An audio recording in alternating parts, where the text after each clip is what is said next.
And welcome to another Father-Son podcast with your host, Jeff, Captain Caveman Dens, and... Forrest Dens? All right, Forrest the Butterfly Dens. How you doing, sir? Good. How are you? Haven't done one of these in a while. No, I haven't done one in a while. Mom's out of town again, so I figure, it's a good time for us to sit down and have another Father-Son chat. You don't even have the headphones on today, so you'll be shouting into the mic. You won't even know. I never have the headphones on. I know. That's why you always sound terrible. How you going? How you feeling? I heard you hurt your foot there a little bit today. Yeah. What happened with that? So, at school, I jumped off the stairs because it's way faster than actually going down the stairs.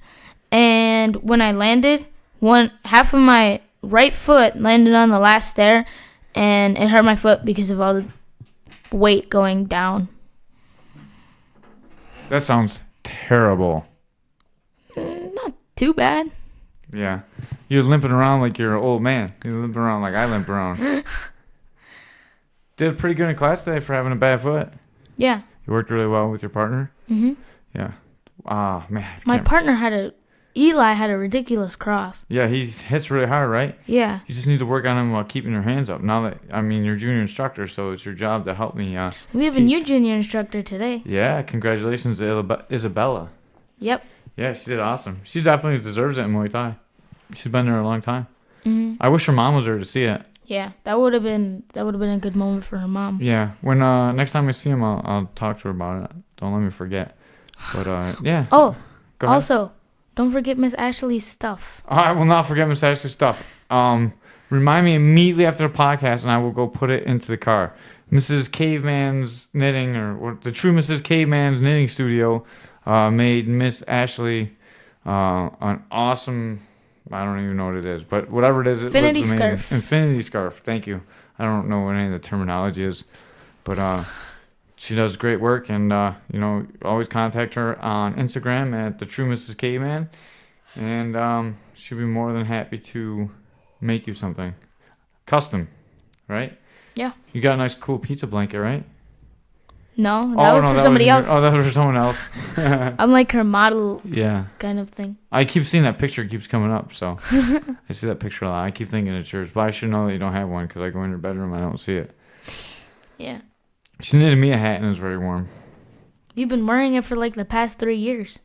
Yeah, I don't think it's been 3 years since you knit it 2 last years? year, but Oh, last year? I'm pretty sure she knitted it for me last year. I don't know, but it's warm. I'm You gonna wear it all the get I'm gonna time. get me a WNY MMA like beanie though. So, Beanie? Yeah, the black one. I don't like the hat. I'm not really a hat guy. I like beanies. Yeah. I only wear hats in the summertime, or when it's really rainy. You let the dog in, now he's gonna fart in here. It's gonna be stinky. We've had that dog since you were a little kid, man. Yeah. Yeah, it's getting really old. Yep. Yeah, I feel sorry for him. He barely gets around. Mhm.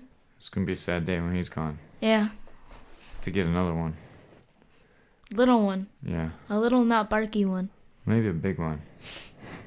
One that won't eat the neighbor's dogs. I don't know if we can handle another big one. Yeah, we can handle one big one. Just Not two.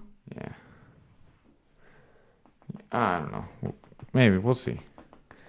But maybe it'd be good not to have a dog for a little bit. The Bills won. Yeah, the Bills won. Rare occurrence. Yeah.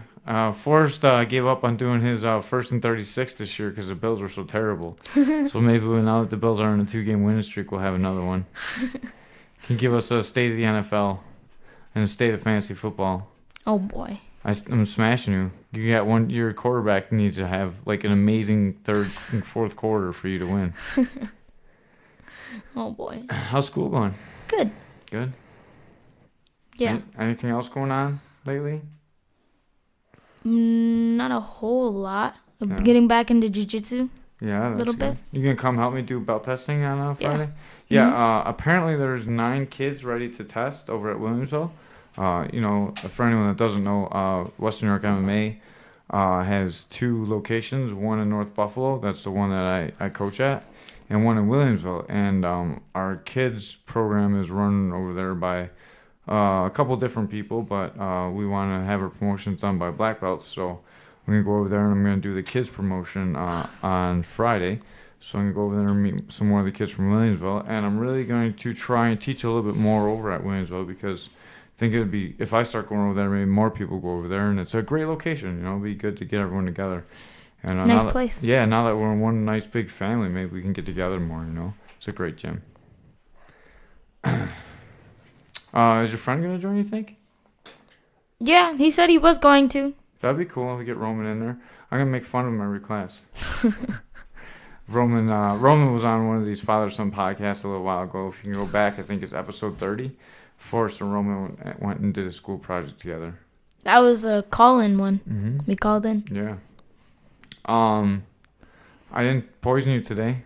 No, he didn't poison me. Got you some sushi. Yeah, some good food. Some Wagman sushi, and I had a sub myself. I had 3/4 of sub. I'm pretty fat. I'm gonna try and get up early since we're going to bed early tonight. I'm gonna try and get up early and go to the gym.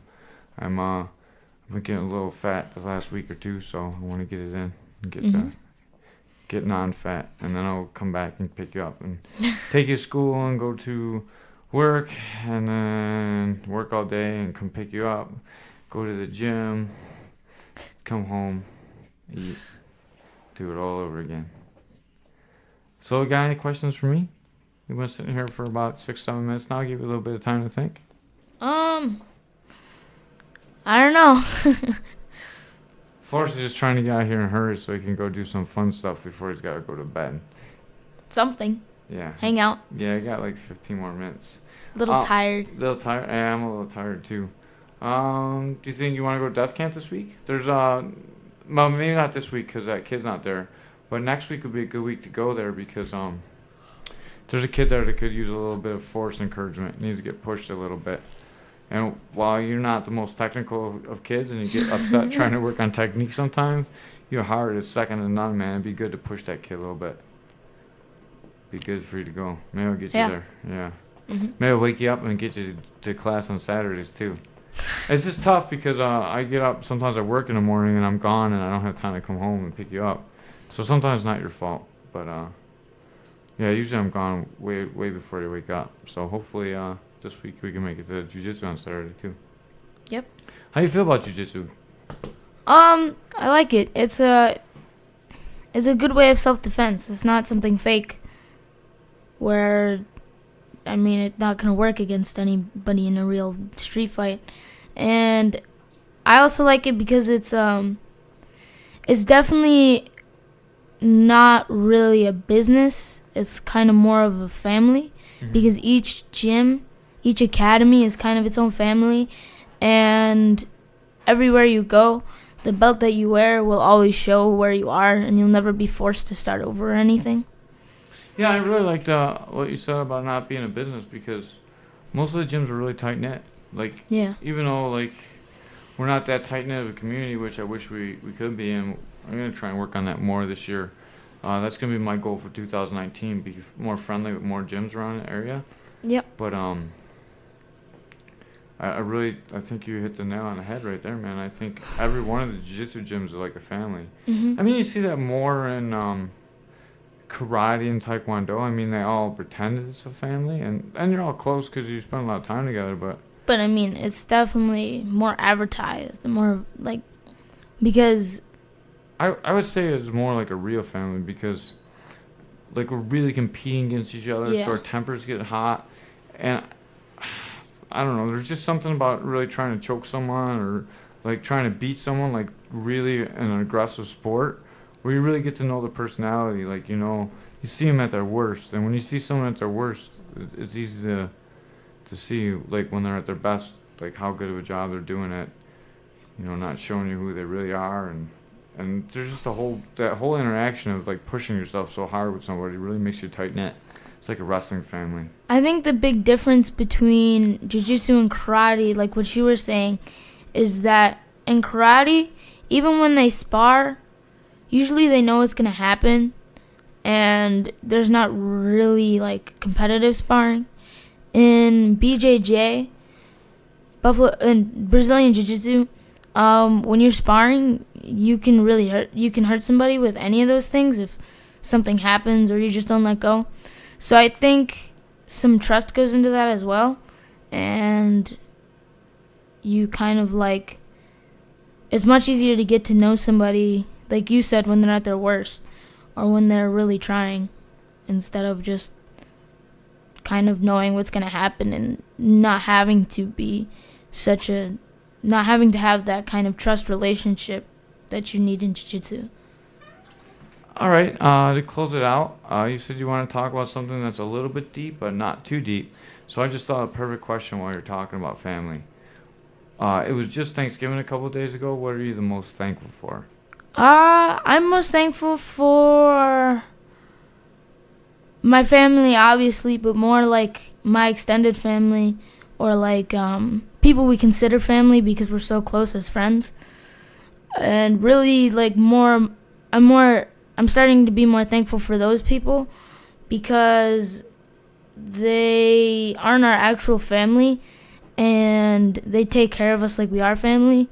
And I think that, and like some of them, like most of them, have been really important in our lives. So I'm really thankful for them this year. And I kind of came to a realization that they're not our family because I've been like thinking deeper thoughts, I guess, with my better understanding of the world, a little bit, my 12-year-old understanding of the world.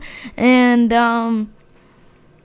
it's really cool that you can meet somebody that isn't your blood family, and they will treat you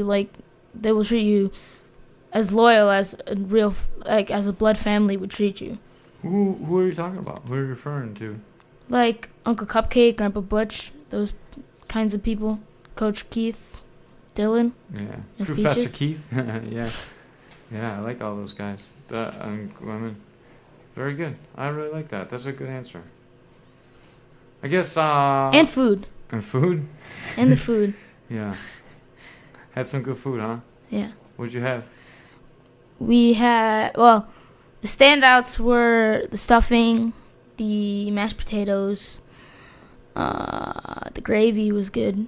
What else did I eat? I don't know. Oh. Chinese food? Yeah, I ate some Chinese potato and beef mixture thing. It was pretty good as well. So I had a pretty good Thanksgiving dinner. Very good. I think I'm most thankful for, I don't know, probably the martial arts community that I'm in, the gym. Professor Dove for making the gym. Having the gym to be able to train at, which is a huge thing for me because that's how I pretty much deal with all my stress. I just go to the gym and work out. And it always makes me feel better no matter what I got going on in life. The other thing that it lets me do is it lets me see a bunch of inspirational stories. And the older I get, the more I get inspired by people doing great things that no one hears about. Like when we had Mr. Aaron, and he talked about Haiti, and not Haiti, but when he was supposed to go to Haiti, and he got moved over, and he did like all this work, and just the inspirational stories of seeing people battle addiction and come to the gym and overcome it, and not just addiction of like alcohol or drugs or addiction to anything, not to like bad habits, to food. I mean, just watching someone come into the gym and lose a bunch of weight and perform like the guy we were talking to today. Mike, the new white belt Mike, the heavier set guy. He came in and he's passionate about jiu-jitsu, and you can see the change in his life since the first couple times I saw him, he seemed kind of low energy. And now, like, when I see him, he's hyped up. He's in the gym. It's great to see, man. I love the effect that just that positive life can have on everybody. He stopped drinking, and now he's training every day, and he's looking great. Like, I like to be surrounded by that inspirationalness. It's definitely something that can take you away from stress and like, problems that you're dealing with. And for every 10 people that you see that mess up, every now and then you see just that rising star that just gets everything right. Like that Derek Patterson kid that I've been working with, the guy that got triangled at FCP. Man, he is such a good kid. He's putting in all his time. He's doing everything the right way. And I love to see that, And then the relationships that we formed, like with Crew Mark. After the fight, he sat down and had such a good heart-to-heart with me. I'm writing about it. I haven't published it yet, but man, that was a great talk that Crew Mark had with me after the fight. And more of that kind of family thing. Yeah, and like hanging out with Muhammad and Mustafa after wrestling practice and just talking, man. All that stuff. I'm so thankful that I've made all these connections with people that I consider good and spiritual and healthy people. I mean, fighting is a rough sport and it attracts some of the worst people in the world, but at the same time, it attracts some of the best people in the world. And some of those worst people, you never know, and a lot of them turn their lives around through right. We're all battling something, man. We're all battling anger or hate or maybe we were raised the wrong way. We don't know any better. A lot of bad things can happen, man. And I don't know, having a healthy attitude and working for something, I think it changes people. We're supposed to work for something as human beings, I think. We're not meant to sit around at desks and do nothing all day. We're meant to get together and battle for something that we believe in.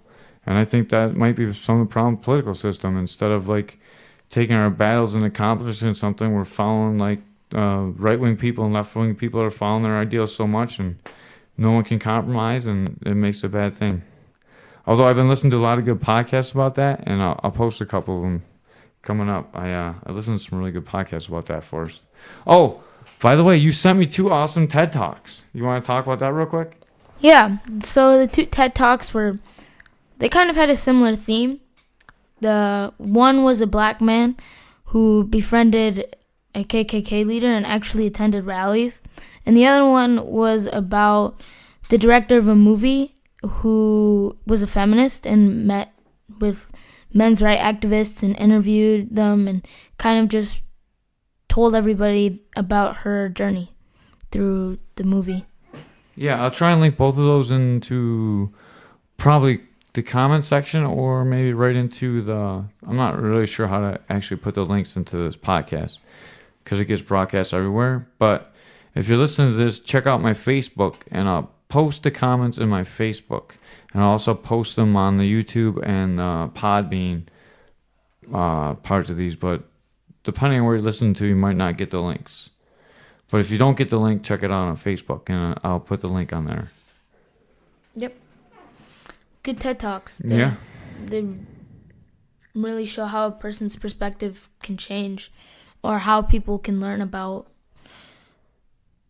why their enemies are their enemies. Awesome. And I have I'm going to, in the next couple of days, remind me, I have a podcast I want you to listen to. Not really a podcast. Actually, I think it's a YouTube clip. But it's a great argument, and I want you to watch the way that the people argue, and I want to talk to you about it. Sound good? All right. I think if anyone's listening and you have any care or anything, not just care, what's a good way to put it? If you think I know how to raise my child at all, even one little bit, I think if you trust me, you should let your kids listen to podcasts that you've already listened to. Sit down and discuss the topics that you listen with. Some of the best parents I know do this. And me and Forrest have been listening to different podcasts.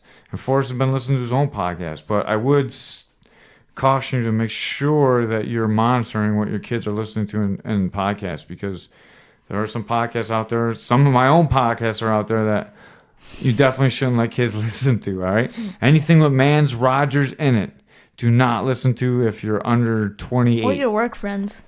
Or my work friends. Don't listen to any of My Balls Hurt. That's the name of the podcast. Do not listen to that one if you're under 21. All right? I actually had a great cancer story in it, but there's a lot of horrible stuff in there too. All right?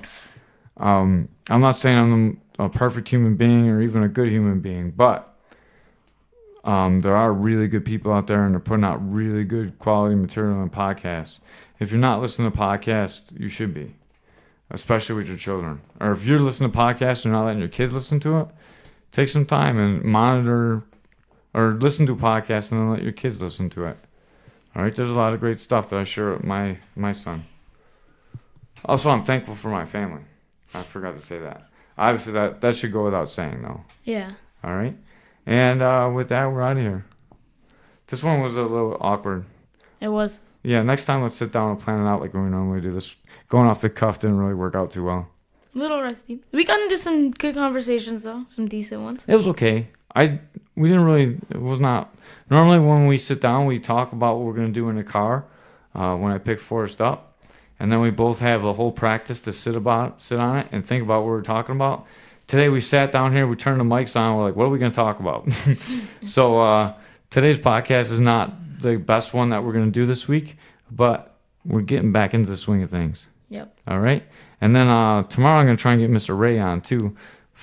Dust him off. I don't even know where Mr. Ray's been. He's been hiding out. We're going to do a Caveman's Corner. We're going to talk about Chuck Liddell and Tito Ortiz fight. That's crazy. Yeah, it was. Aren't they like? They just fought. That happened last weekend. Like? They're both younger than me. Really? No, I'm just kidding. They're about my age, though. Oh. Well, actually, Chuck's like maybe 8 years older than me or so. Yeah. Whoa, don't make that face. All right, we're out of here. I'm just saying, like, to be at that high of a level. Tito Ortiz is not at that high of a level either, man. They're both old. All right, we're out of here. Much love from Forrest and Jeff.